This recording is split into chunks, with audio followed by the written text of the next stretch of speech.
നമസ്കാരം, മലയാളി വാർത്തയിലേക്ക് സ്വാഗതം. ഗസയിലെ യുദ്ധം അനിശ്ചിതമായി നീളരുത് എന്ന ഇസ്രായേലിനോട് അമേരിക്കയുടെ താക്കീത്. ആക്രമണം ലഘൂകരിക്കാൻ ഇസ്രായേലിനോട് താൻ ആവശ്യപ്പെട്ടു വരികയാണെന്ന് തന്റെ തെരഞ്ഞെടുപ്പ് പ്രചാരണം തടസ്സപ്പെടുത്തിയ യുദ്ധവിരുദ്ധ പ്രവർത്തകരോട് US പ്രസിഡന്റ് ജോ ബൈഡൻ അറിയിച്ചു. US state secretary Antony Blinken ഇന്ന് ഇസ്രായേൽ നേതാക്കളുമായി ചർച്ച നടത്തും.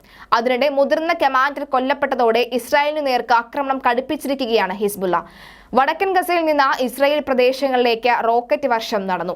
ബന്ദികളെ രക്ഷിച്ചെടുക്കാനുള്ള ഇസ്രായേൽ സ്പെഷ്യൽ ഫോഴ്സിന്റെ നീക്കം വീണ്ടും തകർത്തതായി അൽ ഖസാം ബ്രിഗേഡ് അറിയിച്ചു.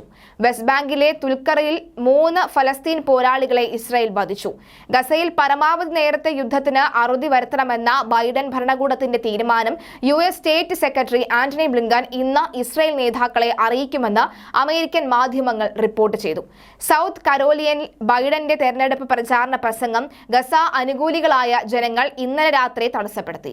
ജനങ്ങളുടെ വികാരം ഉൾക്കൊള്ളുന്നതായും യുദ്ധം പരമാവധി കുറയ്ക്കാൻ ഇസ്രായേലുമായി ആശയവിനിമയം നടത്തി വരികയാണെന്നും ബൈഡൻ അറിയിച്ചു. അതിനിടെ വടക്കൻ ഗസയിൽ പോരാളികളെ പൂർണ്ണമായും അമർച്ച ചെയ്യുന്നു എന്ന സൈന്യത്തിന്റെ പ്രഖ്യാപനത്തെ വെല്ലുവിളിച്ച ഇസ്രായേൽ പ്രദേശങ്ങളെ ലക്ഷ്യമിട്ട് 100 കണക്കിന് റോക്കറ്റുകൾ അയച്ചിരിക്കുകയാണ് ഹമാസ്. സിദറാത്ത് ഉൾപ്പെടെ പല പ്രദേശങ്ങളിലും നിലയ്ക്കാത്ത സൈറൻ ഉയർന്നു.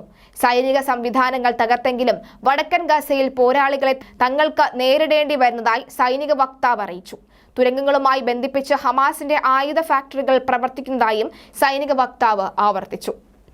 ഇസ്രായേൽ നടത്തിയ വ്യോമാക്രമണത്തിൽ മുതിർന്ന ഹിസ്ബുള്ള കമാൻഡർ അടക്കം 2 പേർ ഇന്നലെ കൊല്ലപ്പെട്ടതോടെ സംഘർഷം മൂർച്ഛിച്ചിരിക്കുകയാണ്. ഹിസ്ബുള്ള റെദ്വാൻ ഫോഴ്സിന്റെ യൂണിറ്റ് മേധാവിയായിട്ടുള്ള വിസ്ലാം അൽ തവീലാണ് മജൂൽ സലാം ഗ്രാമത്തിൽ നടന്ന ആക്രമണത്തിൽ മരിച്ചത്. കാറിനുമേൽ മിസൈൽ പതിച്ചാണ് മരണം. ഹിസ്ബുള്ളയുടെ തിരിച്ചടി ഭയന്ന് ആയിരങ്ങൾ അതിർത്തി പ്രദേശങ്ങളിൽ നിന്ന് ഒഴിഞ്ഞു പോവുകയുമാണ്. ഖാൻ യൂണിസിലും പരിസര പ്രദേശങ്ങളിലും ഇസ്രായേൽ രൂക്ഷമായ ആക്രമണം തുടരുന്നതിനിടെ ഗസയിൽ മരണം 23,084 മാറി. 58,926 പേർക്ക് പരിക്കേറ്റു. 24 മണിക്കൂറിനിടെ 17 ഇടങ്ങളിൽ നടത്തിയ ബോംബിംഗിൽ 249 പേരാണ് മരിച്ചത്. ദാറുൽ ബലായിലും നുസറൈൻ അൽ മഗാസി അഭയാർത്ഥി ക്യാമ്പുകളിലുമാണ് കൂടുതൽ മരണം. അൽ മഗാസി ക്യാമ്പിൽ സ്കൂളിന് നേരെ നടത്തിയ ആക്രമണത്തിൽ 30-ലധികം പേരാണ് മരിച്ചത്. അതേസമയം അൽ ഖസാം ബ്രിഗേഡ് ശക്തമായ ചെറുത്തുനിൽപ്പ് തുടരുകയാണ്. 2 ഇസ്രായേലി സൈനിക ടാങ്കുകൾ തകർത്തതായും ഭൂഗർഭ അറയിൽ നടത്തിയ സ്ഫോടനത്തിൽ 7 സൈനികർക്ക് പരിക്കേറ്റതായും അൽ ഖസാം ബ്രിഗേഡ് അറിയിച്ചു.